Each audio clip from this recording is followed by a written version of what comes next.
अवैध ठेकों पर छापेमारी करते हुए भारी मात्रा में देशी व अंग्रेजी शराब की पेटियां बरामद की हैं। दोनों ठेकों पर अवैध रूप से शराब बेची जा रही थी। छापे में 190 से अधिक शराब की पेटियां मिली। तो बता दें, यमुना क्षेत्र के गांव भरतपुर व सदरपुर में शराब की अवैध बिक्री का बड़ा खुलासा हुआ है। गुरुवार को सीएम फ्लाइंग दस्ते ने भरतपुर गांव के नजदीक खुले शराब के ठेके पर छापेमारी की। शराब की इस अवैध दुकान के बाहर ठेका शराब व शराब के रेट भी लिखवाए गए थे। उड़ने दस्ते ने ठेके के दस्तावेज जांचे और जिसके बाद पता चला कि यह ठेका गैर कानूनी तरीके से चलाया जा रहा है। इस ठेके से करीब 150 पेटी शराब की बरामद हुई, जिनमें अंग्रेजी व देशी शराब और बियर की बोतलें मिली। शराब ठेके पर छापे के बाद सीएम के उड़न दस्ते ने आबकारी विभाग के अधिकारी और पुलिस को मौके पर बुलाया। पुलिस ने ठेके से मिली शराब की सूची तैयार कर पेटियों को अपने कब्जे में ले लिया और शराब बेच रहे कारिंदे को काबू कर लिया।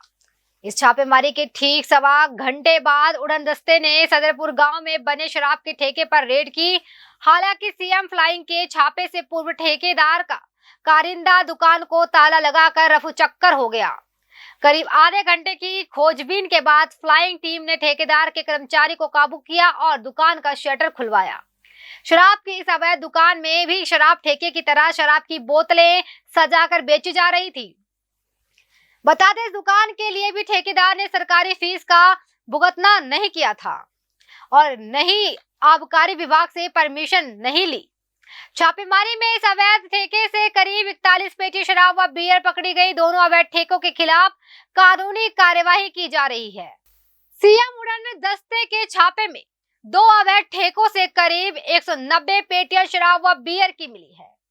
ऐसे में बड़ा सवाल यह है कि सबवेंट की आड़ में खोले गए इन फर्जी ठेकों पर इतनी बड़ी मात्रा में शराब कैसे और कहां से पहुंची। मौके पर पहुंचे आबकारी अधिकारियों ने ठेकों पर रखी शराब की बोतलों को चेक किया और बताया कि बरामद की गई शराब हरियाणा की ओर सरकार को इसकी ड्यूटी अदा भी की गई है। लेकिन हालांकि अधिकारी ने यह नहीं बताया कि इन ठेकों पर शराब की इतनी बड़ी खेप कैसे पहुंची।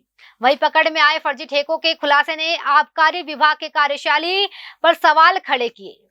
आखिरकार बिना फीस भरे ठेकेदार इन दुकानों को कितने दिनों से चला रहा था। आबकारी विभाग खुद ऐसी अवैध दुकानों के खिलाफ कार्यवाही क्यों नहीं करता। छापे मारे जा रहे हैं, क्या मामला है, क्या कार्रवाई? ये एक्साइज विभाग को इन्फॉर्मेशन थी कि यहाँ कुछ ठेके वैध रूप से चल रहे हैं जो फीस नहीं भरी, तो एक्साइज डिपार्टमेंट ने यहाँ रेड की है। साथ में हमारी पुलिस टीम भी आई हुई थी। तो अभी एक्साइज इंस्पेक्टर हमें कंप्लेंट दे रहे हैं। अगर इनका परमिट नहीं होगा तो जैसे एक्साइज इंस्पेक्टर कंप्लेंट देंगे उस हिसाब से कार्रवाई की जाएगी। जी, तो सर भारी मात्रा में अवैध शराब बरामद हुई है, क्या मानते हैं कि जिस तरह से लगातार नशे का मतलब जो है प्रकोप बढ़ता जा रहा है? नहीं, अवैध शराब तो देखो एक्साइज इंस्पेक्टर बताएंगे अवैध है या नहीं है, इनके मार के चेक करके। बाकी परमिट नहीं है जी, इस दुकान का परमिट नहीं है जो फिलहाल उन्होंने बताया। अवैध शराब होने बारे नहीं बताया। शराब की सूची नहीं मिलती आबकारी विभाग से कि कौन कहाँ से आ रही है, कहाँ से नहीं आ रही है? नहीं, आबकारी विभाग हमें बताएगा। हमें कोई आबकारी विभाग ये नहीं बताता भी हमारे यहाँ ठेके हैं या परमिशन है या नहीं है। जी, कितनी पेटियां बरामद हुई थी?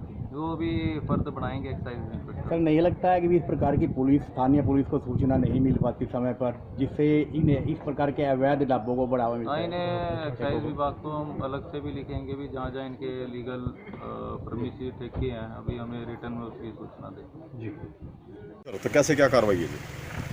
कार्रवाई इसकी इन्होंने पार्टली पेमेंट की हुई थी 1 लाख रुपए, जबकि 3 लाख रुपए इसने भरने थे। तो ये बता रहा है कि 2 लाख रुपए हमारे बैंक में गया हुआ है बंदा।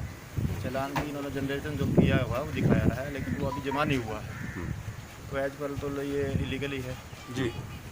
3 लाख रुपए लाइसेंस फीस हमारी 3 लाख रुपए जमा करानी होती है जी। अभी 1 महीना ही हुआ है जैसे नई पॉलिसी को हमारी को 12 जून से स्टार्ट हुई थी और अभी आज 22 जून ही हुआ है। कहाँ पर खोला गया था ठेका जी?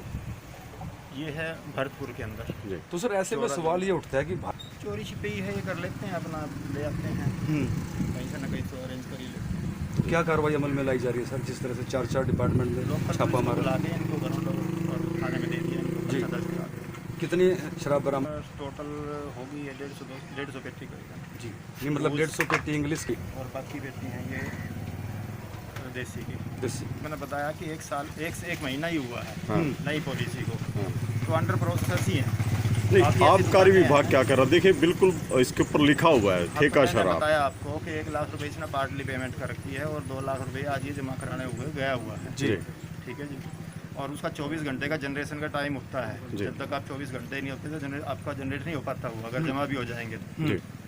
तो ये बताएं। नहीं, ये कब से खुला है? इसकी सप्लाई कहाँ से आ रही थी? कौन सा इसको एलवन जारी कर रहा था? तो अब ये तो यही बताएंगे।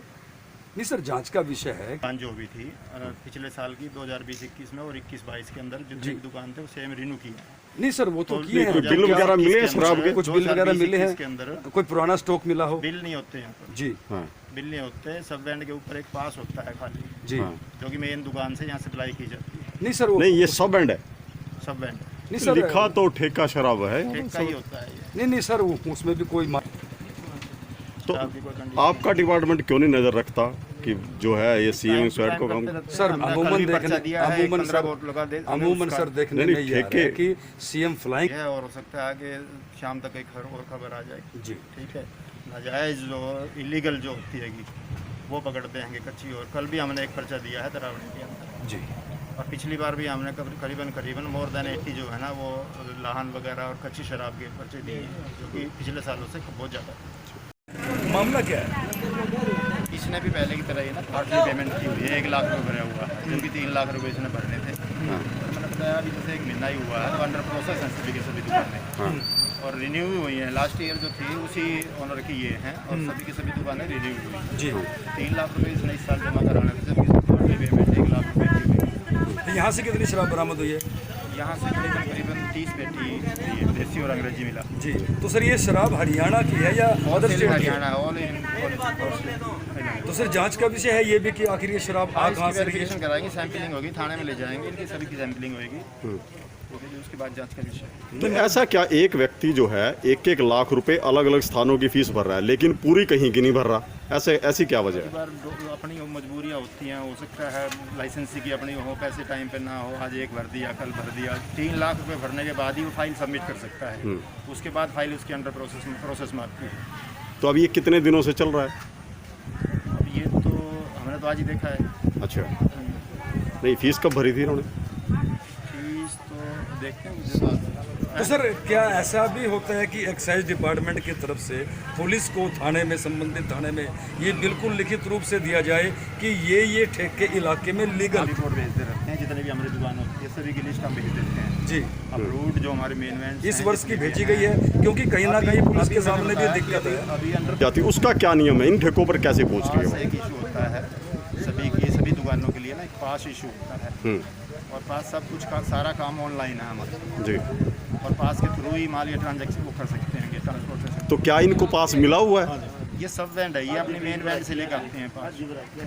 अच्छा। वो मैनुअली होता है, हाँ। तो इनको कोई इशू नहीं है। अभी इशू नहीं है। अभी इशू नहीं।